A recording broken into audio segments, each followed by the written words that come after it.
আজকের এই রেসিপিটা দিয়ে পোলাও, নান, পরোটা বা গরম গরম ভাতের সাথে খেতে খুবই ভালো লাগে।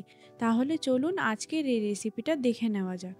প্রথমে আমি নিয়েছি পেঁয়াজ কুচি, কাজু বাদাম, রসুন, দই আর ডিম। এরপর আমি কিছুটা পেঁয়াজের বেরেস্তা করে নিয়েছিলাম আর কিছুটা কাঁচা পেঁয়াজ পেস্ট করার জন্য রেখে দিয়েছি। এখন আমি পেস্ট করার জন্য নিয়ে নেব পেঁয়াজ কুচি, রসুন, কাজু, করে রাখা পেঁয়াজের বেরেস্তা আর দই। তারপর সামান্য পরিমাণ জল দিয়ে এটার ভালো করে একটা পেস্ট তৈরি করে নেব।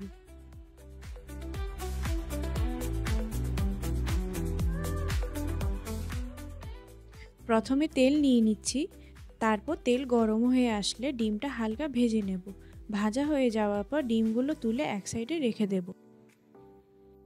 আমি এখানে হাঁসের ডিম ইউজ করেছি, আপনারা চাইলে যে কোনো ডিম ইউজ করতে পারেন।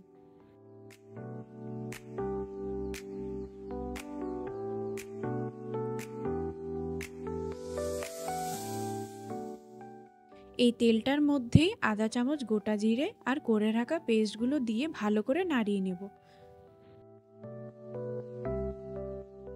Please do like and subscribe my channel and support my journey. তারপর দিয়ে দেব 2 চামচ আদা বাটা, স্বাদ মতো নুন, 1 চামচ জিরের গুঁড়ো, 1 চামচ লঙ্কার গুঁড়ো আর সামান্য পরিমাণ চিনি দিয়ে ভালো করে কষিয়ে নেব।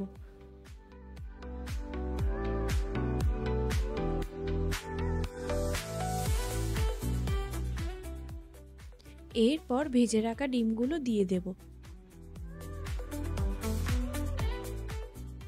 এরপর 200 মিলি লিকুইড দুধ দিয়ে নেব। দুধ দিলে ফ্লেভারটা ক্রিমি টেক্সচার আসবে।